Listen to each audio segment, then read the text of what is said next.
ఈరోజు మా ఇంట్లో పూర్తి పండగ వాతావరణం కనిపిస్తుంది. ఉదయం నుండే కిచెన్‌లో పనులన్నీ మొదలయ్యాయి. పిల్లలకి ఎంతో ఇష్టమైన స్నాక్స్ అన్నీ ఒక్కొక్కటిగా తయారు చేస్తున్నాము. మొదటగా మిక్చర్ సిద్ధం చేశాను.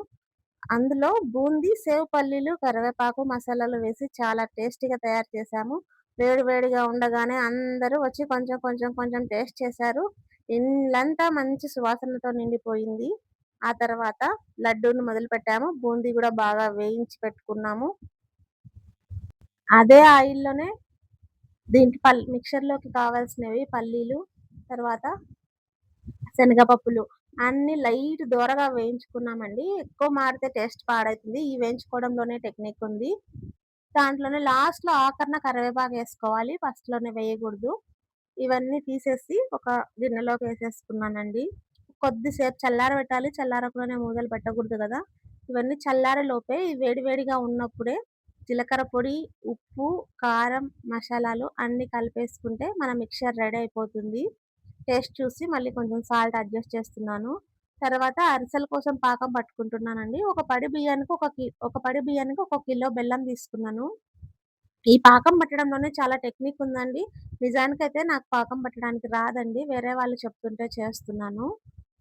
మీరు గూడా చేయాలంటే ఈ పాకం ఎలా అనేది ఒకసారి నేర్చుకోవాల్సిందే. ఈ అరిసెల పిండిలో కొబ్బరి పొడి, ఇలాచి, ఇంకా నువ్వులు, గసాలు అన్నీ వేశానండి. ఇవన్నీ మంచి హెల్తీ ఫుడ్సే గదా! పాతకాలమోళ్ళు ఇలాంటివన్నీ తినే చాలా ఆరోగ్యంగా ఉన్నారు. ఇదంతా కలిపిన తర్వాత ఒకరోజు పిండి మగ్గితే ఇంకా టేస్టొస్తాయి. నేనంతా పొద్దున్నే పాకం పట్టేసి మధ్యాహ్నం కల్లా చేపిచ్చుకున్నాము. ఎందుకంటే నేనొక్కదాన్నయితే మళ్ళీ చేయలేనని జెప్పేసి. తర్వాత ఇందాక బూందీ లడ్డు కూడా కాల్చి పెట్టుకున్నాము. ఆ బూందీ లడ్డు కోసం చక్కెర పాకం పడుతున్నాము. ఈ పాకం పట్టడంలో గూడా చాలా టెక్నిక్ ఉందండి. కొంచెం లూజ్ పాకం అయితేనేమో లడ్డు కట్టడానికి రాదు. పాకం ముదిరితేనేమో లడ్డు విరిగిపోతుంది. ఇలా ఉంటాయి. దీన్ని గూడా టెక్నిక్‌గా తీగ పాకం రావాలండి. ఇలా 2 వేళ్ళు పెట్టి అంటే. అలా వచ్చిన తర్వాత దించేసుకొని ఇందాక కాల్చి పెట్టుకున్న బూందీనంతా దాంట్లో వేసి, కలిపి ఒక గంట పక్కన పెట్టామండి. ఎందుకంటే ఈ షుగర్ సిరప్ అంతా బూందీకి పట్టుకున్న తర్వాత లడ్డు కట్టాలి. తర్వాత అదయ్యే లోపల కజ్జికాయలు కాల్చి పెట్టుకున్నామండి. ఎక్కువైతే చేయలేదు. తక్కువే. ఒక బిల్డప్ ఇస్తున్నానండి. నిజంగా అయితే నాకు కజ్జికాయలు చేయడం రాదు. చూసారా? కానీ ఎంత బాగా చేస్తున్నామో. ఇవి కాల్చేటప్పుడు గూడా చిన్న మంట మీద పెట్టి కాల్చుకుంటే కాలుతాయండి. హై మంట పెట్టుకుంటాము మనకు తెలియక. పైన మాత్రం కాలుతాయి. లోపల మెత్త మెత్తగా, పచ్చి పచ్చిగా ఉంటాయి. ఇవన్నీ టెక్నిక్స్ అండి పిండి వంటలు జేయడంలో. ఒకరు రుద్దుతుంటే, ఒకరు కాలుస్తుంటే, ఒకరు చేస్తుంటే ఇలా అయింది. ఒక్కదాంతో అయితే చేత గాదు నాకు. తర్వాత ఇంకేముంది మురుకులు కాల్చుకుంటున్నాము. మురుకులు ఒత్తేసి పిండి బాగా బొరుగు బొరుగ్గా వచ్చిందండి. ఎంతో టేస్టీగా వచ్చాయి.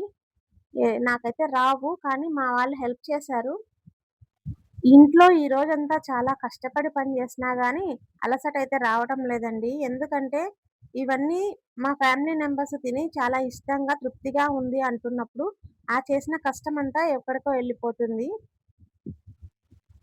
ఎప్పుడూ పై తిండ్ల కోసం బయటికెళ్ళి ఫాస్ట్ ఫుడ్స్, జంక్ ఫుడ్స్ ఇలాంటివి తినడం కన్నా, ఇలాంటి ట్రెడిషనల్ వంటలు చేసుకొని, ఇంట్లో పెట్టుకుంటే తినడం చాలా మంచిది. మీరు కూడా ఇలాంటి వంటలు చేస్తున్నారా? చేసుకుంటుంటే కామెంట్‌లో చెప్పండి.